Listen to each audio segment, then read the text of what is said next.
साल 1959। रूस के उरल पर्वत, एक ऐसी जगह जहां बर्फ से ढके पहाड़, तेज हवाएं और मौत सा सन्नाटा पसरा रहता है। इन्हीं पहाड़ों में 9 युवा पर्वतारोही एक साहसी यात्रा पर निकले।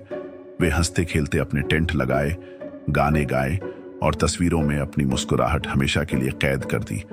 लेकिन उस रात कुछ ऐसा हुआ जिसने उनकी जिंदगियां छीन ली और दुनिया को एक ऐसे रहस्य के सामने खड़ा कर दिया जिसका जवाब आज तक कोई नहीं खोज पाया। यह है द्यातलोव पास की रहस्यमयी घटना। साल 1959 की ठंडी सर्दियों में रूस के उरल पर्वतों में 9 युवा पर्वतारोही एक साहसिक यात्रा पर निकले। इन सभी की उम्र 20 से 30 साल के बीच थी। वे सभी खेलों में निपुण, पर्वतारोहण के अनुभवी और जीवन से भरे हुए थे। इनका नेतृत्व कर रहे थे इगोर द्यातलोव, जिनके नाम पर बाद में यह पूरी घटना प्रसिद्ध हुई। उनका लक्ष्य था ओटोटन नामक पहाड़ की चोटी को फतह करना। यह यात्रा उनकी जिंदगी का सबसे बड़ा रोमांच बननी थी। लेकिन किसे पता था कि यही यात्रा उनकी मौत और एक ऐसे रहस्य की कहानी बन जाएगी जो आज तक दुनिया को परेशान कर रहा है। यात्रा की शुरुआत जनवरी के आखिरी दिनों में यह दल रेलवे स्टेशन से निकला। उनकी डायरी और तस्वीरों में साफ झलकता है कि वे सभी बेहद उत्साहित थे। रास्ते में उन्होंने गीत गाए, मजाक किया और हर पल को यादगार बनाया। उन्होंने अपने सफर की हर छोटी बड़ी बात नोटबुक और कैमरे में दर्ज की। यह उनकी आखिरी निशानियां साबित होने वाली थीं। कठिन रास्ता, जैसे जैसे वे उरल पर्वतों में गहराई तक पहुंचे, मौसम और ज्यादा खराब होता गया। बर्फीली आंधियां चल रही थीं, तापमान -25 डिग्री से नीचे चला गया। रास्ता बेहद खतरनाक हो गया था। दल को अपनी मंजिल तक पहुंचने के लिए कई बार रास्ता बदलना पड़ा। आखिरकार 1 फरवरी 1959 की रात को उन्होंने एक सुनसान बर्फीली पहाड़ी पर डेरा डाला। बर्फ इतनी गहरी थी कि टेंट गाड़ना मुश्किल हो रहा था। फिर भी उन्होंने वहीं कैंप लगाया और रात बिताने की कोशिश की। बचाव अभियान और खोज, लेकिन इसके बाद वे कभी वापस नहीं लौटे। जब वे तय समय पर गांव नहीं पहुंचे तो परिवार और दोस्त चिंतित हो गए। 20 फरवरी को आधिकारिक तौर पर बचाव दल भेजा गया। कई दिनों की तलाश के बाद 26 फरवरी को उनका टेंट मिला, लेकिन दृश्य अजीब और डरावना था। टेंट आधा बर्फ में दबा हुआ था और सबसे चौंकाने वाली बात यह थी कि टेंट अंदर से फटा हुआ था, मानो किसी ने घबराकर भीतर से भागने की कोशिश की हो। टेंट का रहस्य, टेंट के अंदर उनका सारा सामान सुरक्षित रखा हुआ था।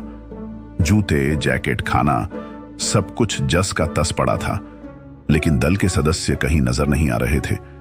जब खोज दल ने आगे तलाश की तो बर्फ में करीब 1.5 किलोमीटर दूर 2 लाशें मिली। वे सिर्फ अंडरवियर और हल्के कपड़ों में थे। ऐसा लग रहा था कि वे टेंट से अचानक बिना तैयारी भागे हों। लाशों की स्थिति धीरे धीरे, बाकी शव भी मिले। किसी की पसलियां टूटी थीं, किसी की खोपड़ी फटी हुई थी। सबसे डरावनी खोज थी एक महिला पर्वतारोही की लाश, जिसकी जीभ और आंखें गायब थीं। कुछ शवों पर अजीबोगरीब जलने के निशान थे। कुछ के कपड़ों पर रेडियोधर्मी विकिरण पाया गया। इन विचित्र परिस्थितियों ने इस घटना को एक साधारण हादसे से कहीं ज्यादा रहस्यमय बना दिया। सिद्धांत और रहस्य, आखिर उस रात क्या हुआ था? इसके कई सिद्धांत हैं। पहला सिद्धांत था हिमस्खलन का। वैज्ञानिकों ने कहा कि शायद बर्फ खिसकने से टेंट टूट गया और वे सभी घबराकर भाग निकले। लेकिन अजीब बात यह थी कि आसपास हिमस्खलन के कोई निशान नहीं थे। दूसरा सिद्धांत था सैन्य प्रयोग का। कहा जाता है कि सोवियत सेना उस इलाके में गुप्त हथियारों का परीक्षण कर रही थी। शायद पर्वतारोही उसका शिकार बन गए। तीसरा सिद्धांत था रेडियोधर्मी विकिरण का। कुछ कपड़ों पर रेडिएशन पाया गया, जिससे यह संदेह और गहरा गया। चौथा और सबसे सनसनीखेज सिद्धांत था यूएफओ या एलियंस का। दरअसल उसी समय इलाके में आसमान में रहस्यमयी रोशनियां देखी गई थीं। कुछ वैज्ञानिकों ने कैटाबैटिक विंड्स या इंफ्रासाउंड जैसी प्राकृतिक घटनाओं का जिक्र किया जो इंसानों में पैनिक और घबराहट पैदा कर सकती हैं। 9 जिंदगियां, 9 सपने और एक ऐसी मौत की गुत्थी जिसने पूरे विश्व को आज तक हैरान कर रखा है। टूटा हुआ टेंट, बर्फ में बिखरी लाशें, रहस्यमयी चोटें, गुम हुई जीभ और आंखें। क्या यह हिमस्खलन था? क्या यह सैन्य प्रयोग का नतीजा था, या फिर यह किसी अज्ञात शक्ति का सबूत?